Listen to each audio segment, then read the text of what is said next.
How long do you think it would take to climb Mount Everest? Would it take a day? Would it take a week? Maybe 2 weeks? Well, according to an article at CNN.com entitled Dreaming of Climbing Mount Everest, this is what it takes. Mountaineers must trek for 2 months to reach the summit of Mount Everest. And those 2 months include the first 2 weeks of just trying to get to the Everest base camp. And then they have to take 2 weeks to get used to the climate before they spend days on end going from camp to camp until they finally reach the top. So 2 months to scale 29,031.7 feet of a massive chunk of rock and ice that has endured for 500 million years. Mount Everest is a symbol of permanence and immovability. And mountains themselves, especially in the Bible, are pictures of how earth touches heaven, of the high point of the earth, and of things that are immovable, of things that last throughout time.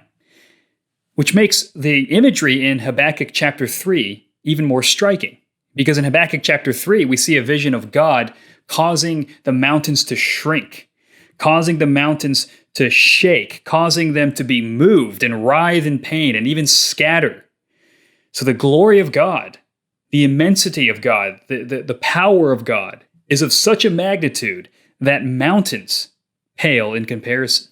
And it's this terrifying vision of the power of God that Habakkuk brings to light through this prayer in chapter 3. This is Understanding Habakkuk.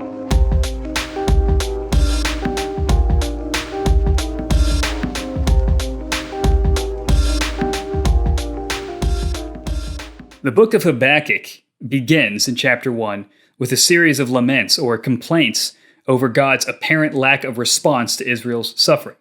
So Israel's suffering under the boot of Babylon, this vicious and terrifying empire, and Habakkuk, a prophet, is asking God, why are you letting this happen? And Habakkuk 2 shows God's response to Habakkuk's complaint. And God tells him, write this vision down. I'm going to judge Babylon.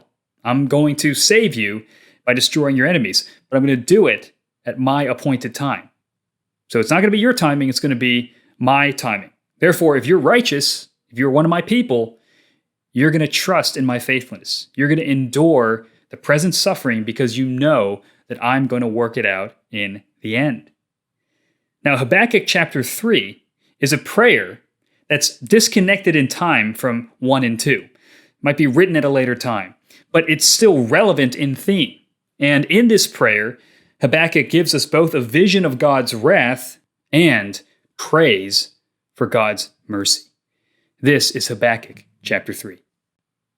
A prayer of Habakkuk the prophet, according to Shigionoth. O Lord, I have heard the report of you, and your work, O Lord, do I fear. In the midst of the years, revive it. In the midst of the years, make it known. In wrath, remember mercy. God came from Teman, and the Holy One from Mount Paran. His splendor covered the heavens, and the earth was full of his praise. His brightness was like the light. Rays flashed from his hand, and there he veiled his power. Before him went pestilence, and plague followed at his heels. He stood and measured the earth. He looked and shook the nations. Then the eternal mountains were scattered. The everlasting hills sank low. His were the everlasting ways. I saw the tents of Cushan in affliction. The curtains of the land of Midian did tremble. Was your wrath against the rivers, O Lord? Was your anger against the rivers, or your indignation against the sea, when you rode on your horses, on your chariot of salvation? You stripped the sheath from your bow, calling for many arrows. You split the earth with rivers. The mountains saw you and writhed. The raging waters swept on. The deep gave forth its voice. It lifted its hands on high. The sun and moon stood still in their place, at the light of your arrows as they sped, at the flash of your glittering spear. You marched through the earth in fury. You threshed the nations in anger. You went out for the salvation of your people, for the salvation of your anointed. You crushed the head of the house of the wicked, laying him bare from thigh to neck. You pierced with his own arrows the heads of his warriors, who came like a whirlwind to scatter me, rejoicing as if to devour the poor in secret. You trampled the sea with your horses, the surging of mighty waters. I hear and my body trembles. My lips quiver at the sound. Rottenness enters into my bones. My legs tremble beneath me. Yet I will quietly wait for the day of trouble to come upon people who invade us. Though the fig tree should not blossom, nor fruit be on the vines, the produce of the olive fail, and the fields yield no food, the flocks be cut off from the fold, and there be no herd in the stalls, yet I will rejoice in the Lord. I will take joy in the God of my salvation. God the Lord is my strength. He makes my feet like the deer's. He makes me tread on high places. To the choir master with stringed instruments. Habakkuk begins his book by working from his circumstances to God's character. Israel is suffering under Babylon's might, and God doesn't seem to care. So what does this say about God? Okay, circumstances to character. But in chapter 3, Habakkuk works from God's character to his circumstances. If God is the just and righteous judge of the world, then Babylon cannot escape his justice. This is who God is, and through that lens, I'm going to view my present situation and my future. Now, Habakkuk's vision in chapter 3 can be broken into two parts. God's march of war in verses 3 to 7, and God's overwhelming power in verses 8 to 15. So in verses 3 to 7, we see God marching out into battle. He begins from Teman and Mount Paran, which refers to a mountainous region in the south. And he continues on with splendor and light into the nations. It's like this trail of glory that goes everywhere that he goes. And pestilence and plague follow at his heels, which is a clear reference to the Exodus, right? When God's power and glory is manifested in his judgments of plague and disease and famine over the nation of Egypt. So he brings this Exodus language and he applies it to the whole world. God is measuring and shaking out the nations to judge their deeds. And God brings the same kind of wrath that made Cushan, also known as Midian, tremble in Numbers chapter 31. So notice that Habakkuk is looking to the past. These are your past works. I've heard of these reports of you, Lord. And if that's who you were in the past, that's who you will be in the present, and that's who you will be in the future. Your character is unchanging. So your past works inform me of your future faithfulness. So in verses 8 through 15, in the second part, when we see God's overwhelming power, we see a lot of symbolic decreation language. So if you've been following some of the other minor prophets we've looked at, decreation language is very common. It's a way to symbolize utter destruction. It's the falling of a society. It's the crumbling of the foundations of a nation under the judgment of God. And you can see God pours out his anger against the waters. He splits the earth with his arrows. He freezes the sun and moon in place. And he crushes the nations who war against his people. There's military language. It's very deliberate. It's meant to parallel the military language about Babylon that we see in chapter 1. However powerful the chariots and armies of Babylon are, God is immensely more powerful. And in the same way that Babylon steamrolls all of its opponents, God steamrolls not only his opponents, but all of creation. God is one-upping Babylon at every step.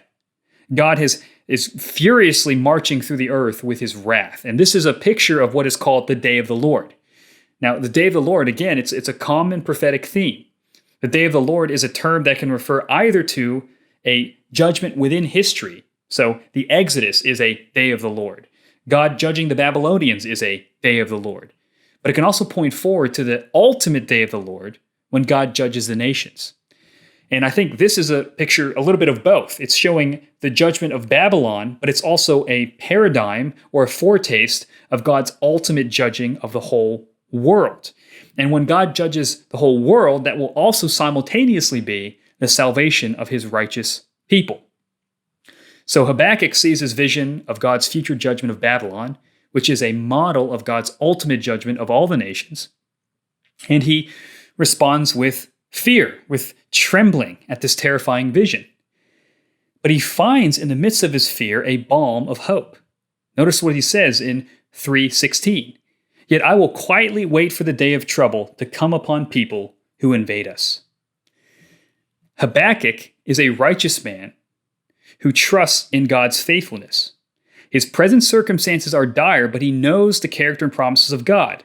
And so he can be faithful in the present because he trusts in God's unchanging faithfulness. He can actually quietly wait and even rejoice in his difficult circumstances because he knows who God is. And you see this in verses 17 to 19. Habakkuk gives an honest assessment of his situation.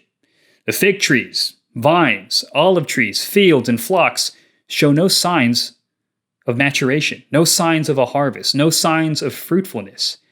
Israel's hope seems thin, and yet Habakkuk resolves to rejoice in the present because he knows God's deliverance is coming. That's why he can say, I take joy in the God of my salvation.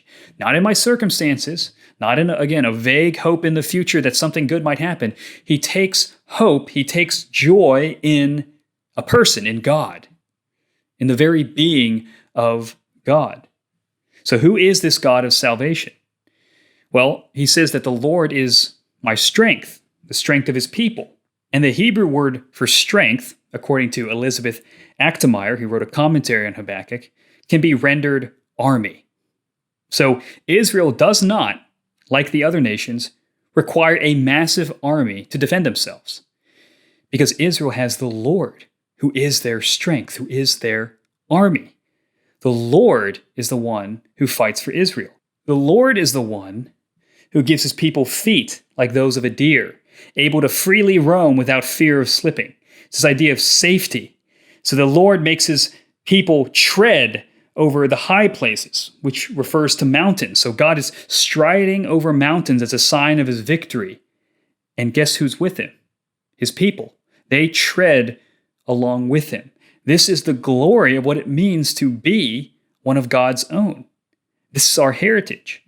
Think about Ephesians chapter 1, verses 20 to 23, where it says that God raised Christ from the dead and seated him at his right hand in the heavenly places, far above all rule and authority and power and dominion, and above every name that is named, not only in this age, but also in the one to come. And he put all things under his feet and gave him as head over all things to the church, which is his body, the fullness of him who fills all in all. So Ephesians tells us that Christ has been exalted to the right hand of God, and that his exaltation is our exaltation.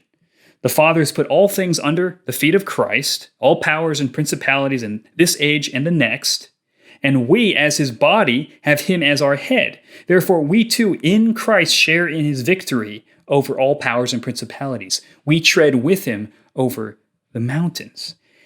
This is what it means for us to be, as the Apostle Paul writes in Romans 8:17, heirs of God and fellow heirs with Christ.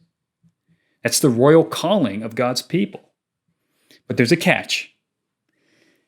Paul says in Romans 8:17, in the next section, he says, we will be heirs with Christ, provided we suffer with him in order that we may also be glorified with him. So we are royal heirs, but the path to our royal inheritance comes not through comfort, but the cross. This is what it means to follow Jesus. This was Jesus' path to glory. He was resurrected and lifted up and exalted to God's right hand. But before that, what had to happen? He came down in humility in the incarnation, and he subjected himself to a humiliating death on the cross. It's the cross and then resurrection. And it's the same thing for Habakkuk. Habakkuk, you're going to have to endure present suffering, trusting that God will deliver you in the end. This is what it means for the righteous to live by his faith, by God's faithfulness to us. And it's this future hope that motivates our present faithfulness. God's going to put all things right. God's going to save his people. And what keeps us going is Lord's Day after Lord's Day, remembering who God is. Who God is. He is faithful. He is trustworthy. He will lift up our faces. He will exalt us. He will bring us that final victory, and we will see Mount Everest at our feet.